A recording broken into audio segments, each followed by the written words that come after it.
All right, so we will be answering this question about centripetal acceleration.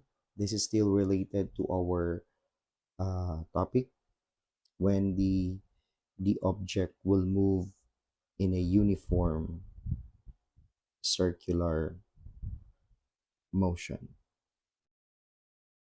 Okay, so if it moves in a circular motion, the speed is constant or same all throughout the circular motion. Yeah, from the word itself, uniform, so it doesn't change. Speed is a scalar quantity.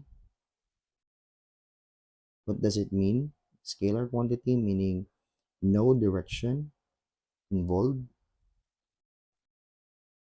only magnitude. And when we talk about magnitude, it involves the value and the unit of that value. For example, let's say speed, since we're talking about speed, 2 meter per second. 2 is our value, meter per second is the unit. These two things here make the magnitude of the quantity. No direction, so you cannot see east from that. Okay, since no direction. Speed is no direction, so we can just remove that one, because if you will put direction to the speed will become velocity. Okay, in uniform circular motion, the speed is the same, it's constant all throughout that circular motion. Okay, so while I'm erasing or clearing up the things here, let's go back to the problem. We have a stone attached to a string and swung in a circular path. So in this case, we are dealing with something circular. Okay, so centripetal force, centripetal acceleration, it's part of it. Then the motion is constant, it doesn't change. Constant means not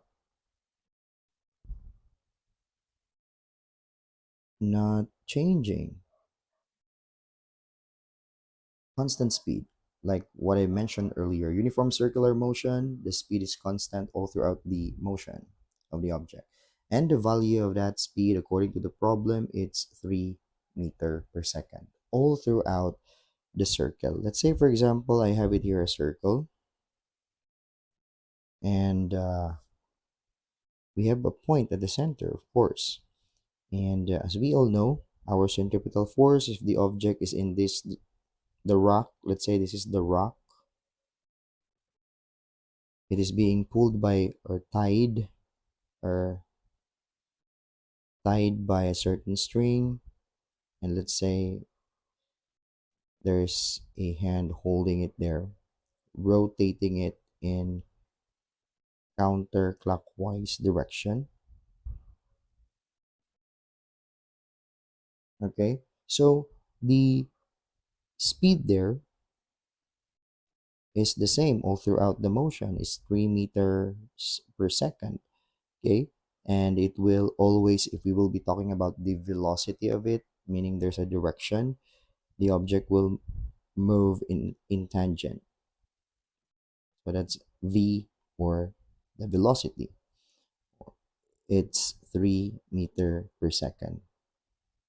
And uh, this string act as the centripetal force. If something is being pulled by string or rope, the force there is called the tension force. So tension force is our centripetal force in this uh, scenario here. Tension because we have a string here. Oh, sorry. In the problem here, the stone is tied up uh, to a string. So tension force is our centripetal force. Then, if ever that the object is going to this direction, as it moves counterclockwise, centripetal force is going towards the center as always, and our velocity now, direction of our velocity will be like changing, but the value is the same. That's still 3 meter per second. As it says here, constant speed in the problem. That's 3 meter per second. All throughout the motion, it's 3 meter per second. Okay, so let me um, erase some of the points here, and let's continue with the problem.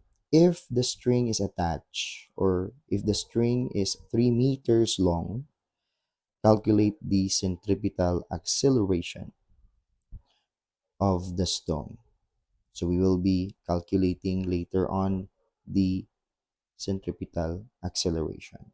So our string attached to stone, it's 3 meters long. So if we will gonna look at it from that stone all the way to the hands of someone, this will gonna be 3 meters long. According to the problem, it's 3 meters long. And as you can see, it's half, not half of the circle, but it's half of this so-called, look at this one. We have uh, this line segment connecting both points of the circle, passing through that center point, dividing the circle into half. This is called the diameter. Half of that, from the center point to the other point of the circle, that is our radius. If you can observe it in our illustration here, we have 3 meters. That's gonna be half of the so-called diameter if we will continue it here. So our 3 meters long, the length of the string, it's gonna be our radius r, represented by r. Okay, so 3 meters our radius here because we need that variable to calculate the centripetal acceleration. So let's continue. What's the formula, by the way, to calculate the centripetal acceleration? But before anything else, we will have the given first. Our constant speed or velocity, that's going to be 3 meter per second.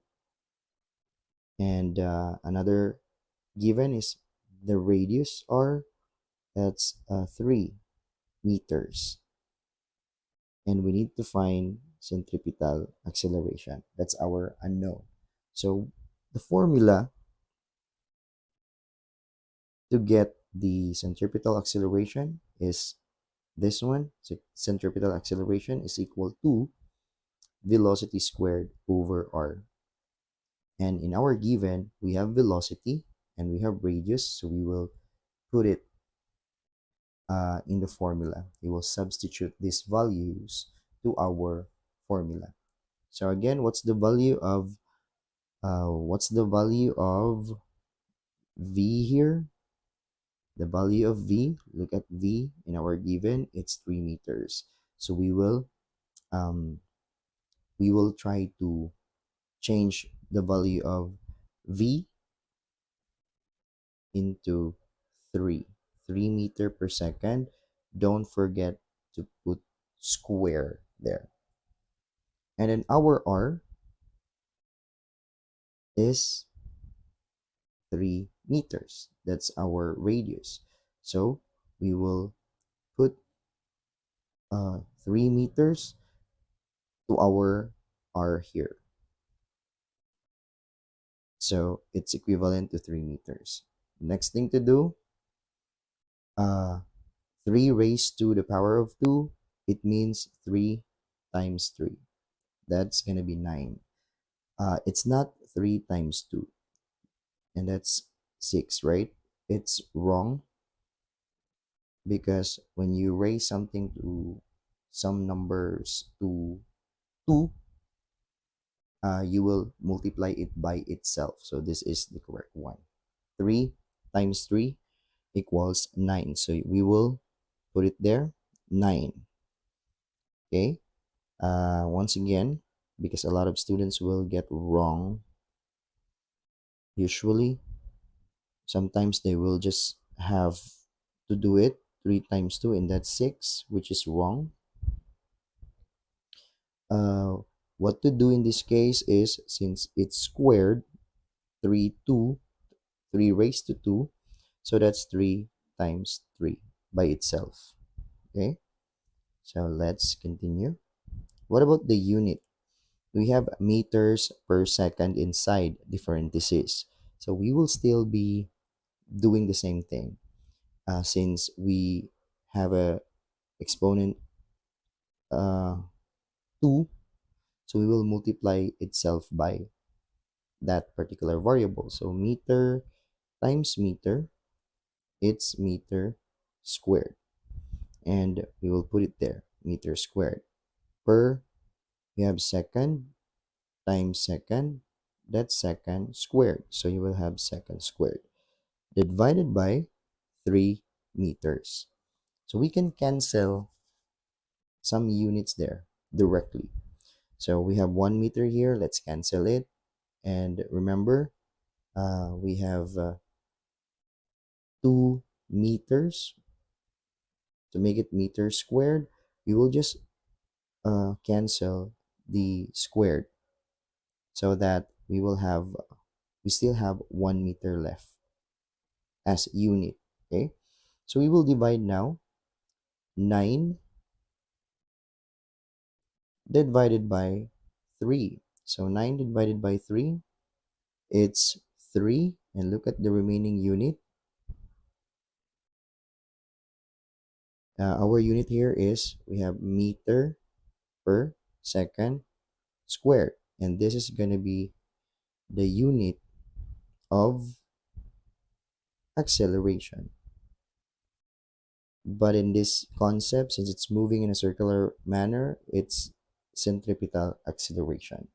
So the centripetal acceleration of this moving stone attached to a string, it's 3 meter per second squared all throughout this motion. So if we will put it in our drawing, so it follows always to the direction of the force, centripetal force. So our direction of our centripetal acceleration will be going towards the center, and that's 3 meter per second squared. And the object is in this position or at this position. So this is also our centripetal acceleration, still equates to 3 meter per second squared. It's constant, but look at the direction of the centripetal force. At this position, centripetal force is going downwards, or south. And then as the object moves counterclockwise to this direction from north, it now uh, the direction of our centripetal force is going to the east. So the direction is changing. That's it for this first problem. Okay. Now, what if we will have some follow-up question? Okay. I will. Uh,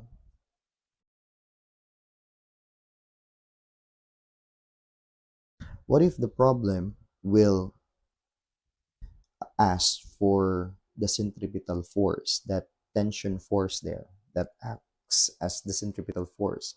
How much Newton in this particular situation? We need to know the mass of the stone. If, okay, I will use another pen color.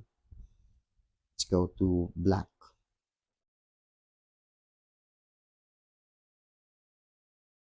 Now, let's have another thing here. How are we going to calculate the centripetal force? Okay, we did calculate the centripetal acceleration, and that's equivalent to 3 meter per second squared. That's the value of our centripetal acceleration. I will write it here. It's 3 meter per second squared. I will erase now our solution on how to get the centripetal acceleration, and we will try to find the centripetal force, provided that if the stone has a mass of, let's say, 2, let's say 0.5 kilogram. Okay, so we will put it in our given. We have additional mass,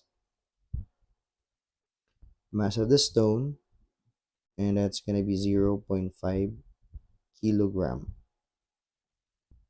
half half of a kilo, right? 0.5 kilograms.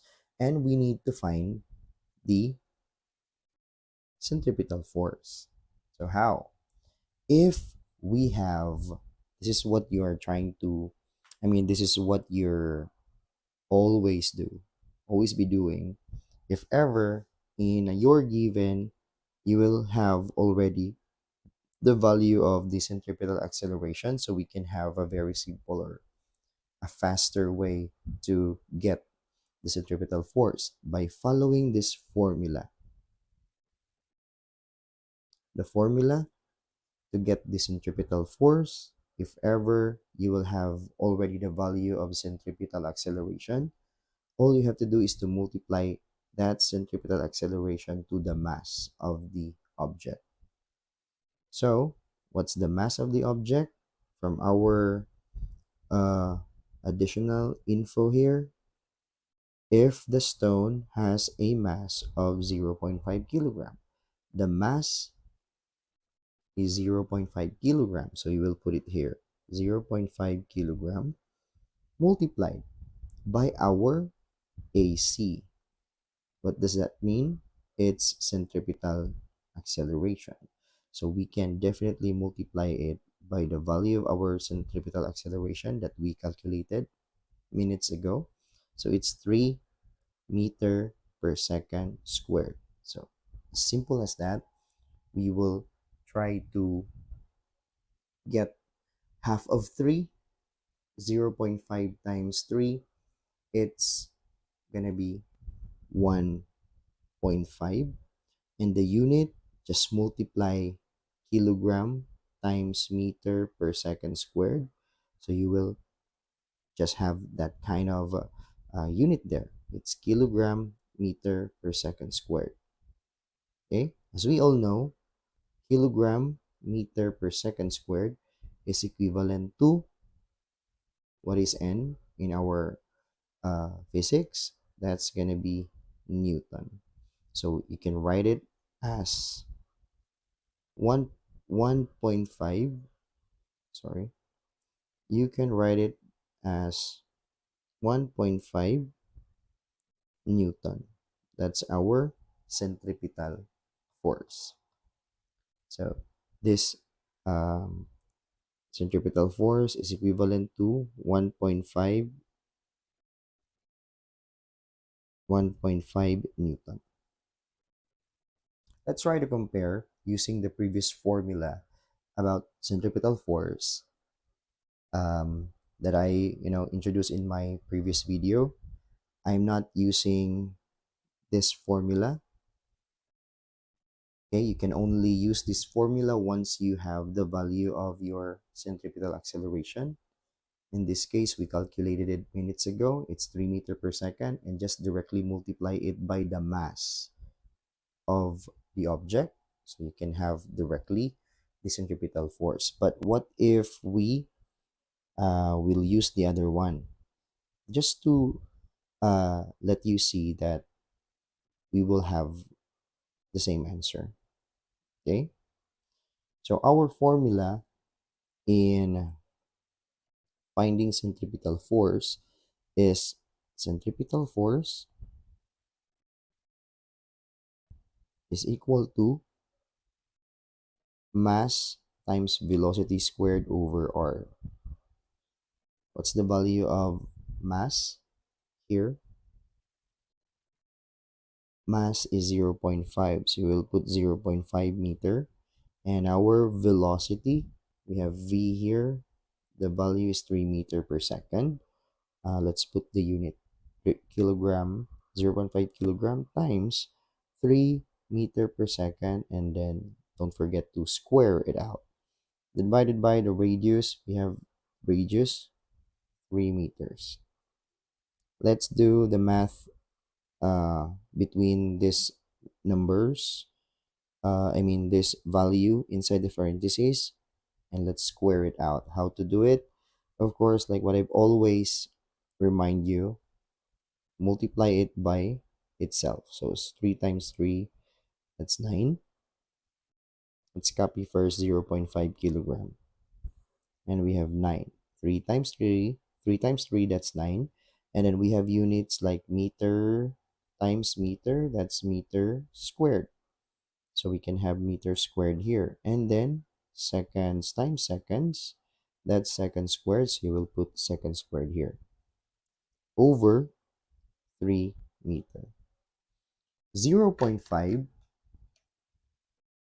times 9, or half of 9, that's gonna be 4.5. And let's do the same thing here.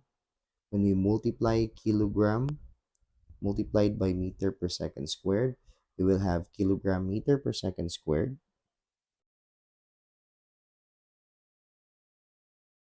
Meter per second, meter squared per second squared. Okay, divided by 3 meters. So we can cancel the same units as we divide units. Okay, so we have 1 meter, and since we have 2 meters here, we can just cancel the squared so that we have the remaining 1 meter unit. So 4.5, we will divide it by 3. The answer is 1.5. The answer will be 1.5, and the remaining unit is kilogram meter per second squared, or kilogram meter per second squared is just a Newton. So 1.5 Newton. That's the answer. So we are having the same answer with our previous uh, way of calculating the centripetal force. Okay, just be mindful with the um, given provided. Thank you, and I hope it helps you in calculating centripetal force and centripetal acceleration. See you around uh, in my next video. Bye for now. The next problem we have, problem B. A 1,000 kilogram car moves with a uniform speed of 2 meter per second along the curved road, whose radius from the center is around 50 meters. Let's calculate the centripetal force. Okay, that's our target. We will calculate our centripetal force. So we have 1,000 kilogram That's going to be the mass of the car. That's 1,000 kilogram. And then we have a uniform speed. Yeah, it's very true because we're still dealing with uniform circular motion, or abbreviated as UCM. Speed is constant in this case. Okay, so it's a uniform speed, same speed, and the value is 2 meter per second. All right, what else? We have a radius from the center around 50 meters. So R is 50 meters. We're good. Now, um, previously, we have two ways to solve the centripetal force. One is we need to find or we can solve for centripetal force by just multiplying mass with this centripetal acceleration. Or we can have centripetal force is equal to mv squared over r. Okay, so which one is perfectly suited for our given? We have mass, we have velocity, and we have radius. We don't have radius in this formula, so we cannot use it. We don't have velocity in this formula, so we cannot use the first formula. Okay, we just have mass. And in the given, we don't have centripetal acceleration, so we cannot use the first formula. What we can use is our second formula. Okay, so let's substitute or place these values in our formula. Centripetal force is equal to mass v squared over r. The mass of the car is 1,000 kilograms multiplied by the speed or velocity, which is constant. That's 2 meter per second. Don't forget to square it out. Then we have the radius. The radius is 50 meters. Let's put it there. And let's do the math by squaring or by multiplying 2 by itself inside the parentheses. Okay, so we just copy 1,000 kilogram. Now, again and again, we should square the value inside the parentheses 2. So what we are going to do is just multiply 2 by itself. So 2 times 2, that's 4. So we can put it there. 4. And then meters times meters, that's going to be meters squared. Meter squared over seconds times seconds. That's second squared. So you will have second squared there. Okay. And then we will divide it by 50 meters. Before dividing, let's multiply 1,000 kilogram by 4 meter per second squared, or meter squared per second squared.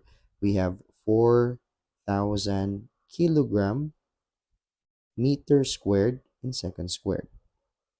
When multiplying units of not the same kind of units, you can just put them together. Okay, like kilograms multiplied by meter squared second squared, the answer will be kilogram meter squared second squared. And don't forget to divide it by 50 meters. So we can cancel now same units. Meter, and we have 2 meters here. Just cancel the squared so that we still have 1 meter unit left in the equation. So 4,000 divided by 50, that's gonna be 80. Copy the remaining unit, kilogram meter per second squared. And as we all know, kilogram meter per second squared, it's just equivalent to Newton, or caps lock N. So our answer will be 80 newtons. That's the centripetal force. Okay, the centripetal force is 80 Newton. All right. So, um, what if we have to find the centripetal acceleration? Okay, but before that, I will before that the problem talks about a car moving along the curvature or curve road. So we can have it this way. Let's say, for example, this is the curve road, and we have a car. Okay, we have a car, and it moves. Supposedly, that's the V, and then we have it here, the center point, and the radius. According to the problem, the radius is around 50 meter. And we already calculated the centripetal force going towards the center. Fc is equal to 80 Newton. And velocity, the constant velocity, it's 2 meter per second. Mass of the car, it's 1,000 kilogram. So what if we need to find the, what if we will find the centripetal acceleration, which is the vector that is moving along with the direction of the FC. So this will going to be our centripetal acceleration. So how to find it?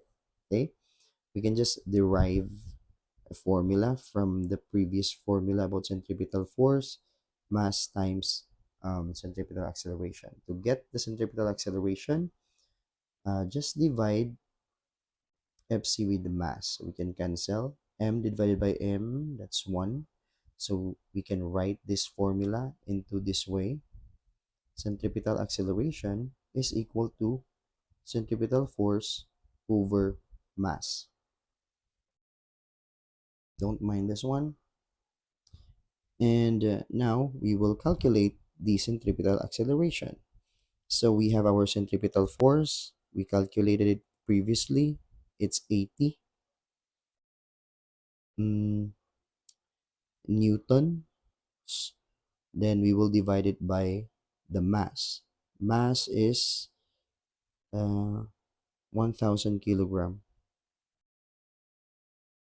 Okay, so 80 divided by 1,000, that's going to be, it will give you 0.08, and the unit of acceleration, meter per second squared. Okay, I will show you how Newton divided by kilogram becomes meter per second squared, unit of acceleration. So just focus your attention in this part of the screen. So when we divide unit, remember Newton is just kilogram meter per second squared. So we can write kilogram meter per second squared instead of n. So kilogram meter per second squared divided by kilogram. So if that's the case, kilogram will cancel. We have meter per second squared. That's why the unit goes along with the unit of acceleration, which is 0.08 meter per second squared. So our acceleration here, it's 0.08 meter per second squared, constant throughout the motion, but the direction is changing. That's it. Thank you so much for watching, and I hope you enjoy how to calculate the centripetal force in a uniform circular motion. Thank you so much.